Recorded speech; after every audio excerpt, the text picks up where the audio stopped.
Hello and welcome to some more Star Citizen. We have updates to Alpha 3.8 content, looking at space station interiors, food courts and annunciator panels for ships, as well as a new 3.7.1 ePTU hotfix patch that's currently in the PTU.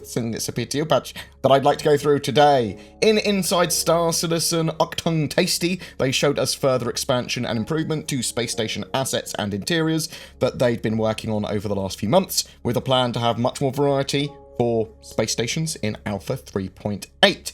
They build a lot of modular pieces and assets out individually and are looking forward to bringing them all together into the verse in 3.8 in something that is, usable by players. There is significant improvement when it comes to the scale and variation with these new stations. They are over 4 times larger than current rest stop interiors. Some stations will have food courts, different style layouts, different shops, different facilities, brands, adverts. Each station will have a different feel, basically. That said, they are all still, for 3.8, for the most part anyway, rest and repair rest stops, and are effectively gas stations and shops for ships to pass through. So they have appropriate facilities for the most part. They are based within the same sort of lines. The assets and work towards the interior and exterior of these stations will also be used to create other points of interest and stations in the future as well. The cargo stations, abandoned stations, stuff like that will have elements of these at least. They showed a food court section that other station sections can connect to. Once an entrance has been generated and they work out where it's going to sort of like connect in a station, the system then fills out other areas that could have been entrances as food stalls or shops as appropriate. Props are then added by the procedural system to add even more variety. These food shops and stalls are much more open than we've had previously in stations and in buildings and stuff. They sort of spill out onto the main areas there. The props are placed so they do spill out onto the sort of main atriums and that sort of stuff. They sort of look like these food shops like you would expect to see in airports. There's annunciator panels as well, so these are built using the new building block system that CIG are using. It's basically a diegetic panel that you can see in your ship's cockpit. At a glance, it will tell you critical information. It shows heat, power, shield, quantum, proximity, and combat warnings. We will see this feature in 3.8 on appropriate ships that have space for those annunciator panels. Star Citizen Alpha 3.7.1 is getting an additional hotfix patch and a free fly event soon as well. So looking forward to that free fly event. Don't know exactly when it's going to be, but soon. The 3.7.1 e hotfix is currently in Open PTU for anyone that wants to help test that. There is going to be a database wipe when this patch goes live. That's what CIG have said. Let me read you their full statement, actually. Once we go live, a database wipe is planned to accompany this hotfix patch to fix the myriad of account reset issues discovered in 3.7.1. We take the decision to perform a reset very seriously and try to do them as infrequent as possible. We don't perform unscheduled wipes unless we have exhausted all alternative options and are sure it will make your experience significantly better, and this is one of those cases. We were actually able to gather a lot of meaningful data on some of the various issues that would not have been possible if we had performed a wipe initially. This will help us better understand what is going wrong and implement long-term fixes. As a reminder, we are working on solutions that will reduce the frequency of these wipes and eventually plan to phase them out altogether. In the meantime, we appreciate your patience. I'm very glad they made a statement like that there.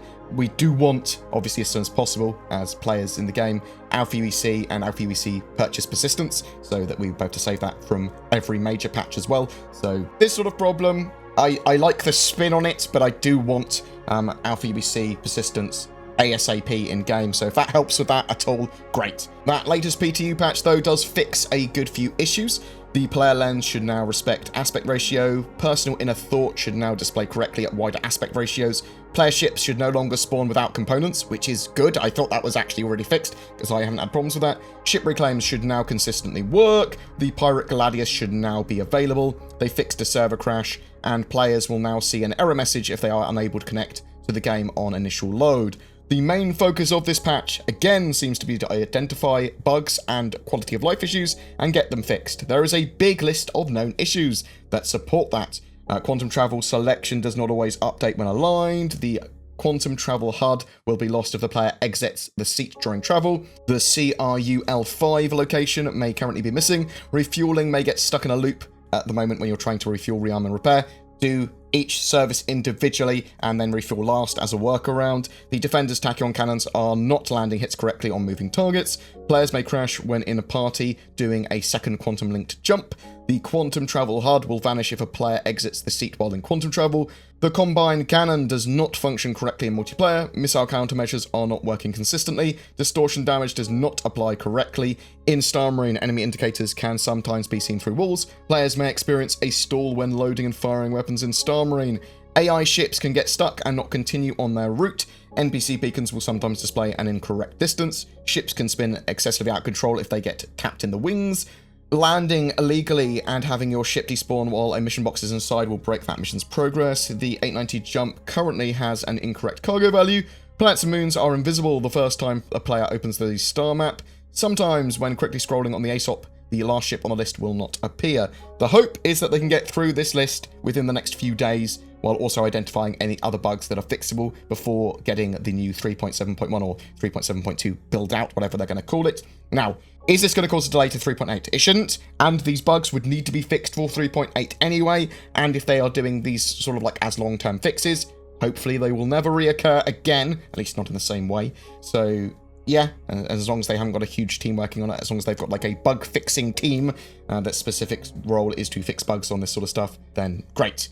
So hopefully 3.8 won't be affected at all. I am looking forward to Star Citizen being as playable as possible. I have had some very good experiences in 3.7.1 personally. I'm not experiencing many of those bugs listed, but I know others that are having persisting problems with various bugs.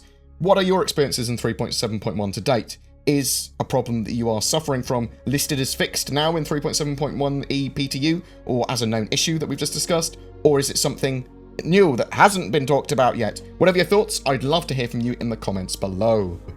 Every month we have a ship giveaway. For October, it's an Anvil Carrack Explorer ship that should hopefully be flyable in Alpha 3.8 at the end of the year. Just comment on any of my videos made during October to be in for a chance to win that. I am also shilling for NordVPN and Shadow gaming PCs, so use the code BoredGamer for discounts there. NordVPN, in a world of censorship and privacy issues, VPNs allow you to browse the net and play games in more safety. NordVPN has many benefits over free VPNs, and that's why I shill for it.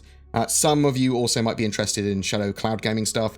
This allows you an alternative to sort of like buying and maintaining your own gaming PC. You can stream a custom Windows 10 environment to devices like your phone, a laptop, or a crappier, lesser PC, and bam, it's fantastically powerful and it's maintained and hardware is regularly updated for you. It's a fantastic service, Shadow. Cloud gaming certainly has quite a big future ahead of it. If you'd like to further support my channel, please consider subscribing, sharing this video, ringing the YouTube bell so you get notifications when a video goes live. This is a channel that is funded by the community via donations, Patreon members, YouTube members, and anyone else that wants to get involved with comments and helping. Thank you to everyone that goes the extra mile. Take care, and I will see you in the verse.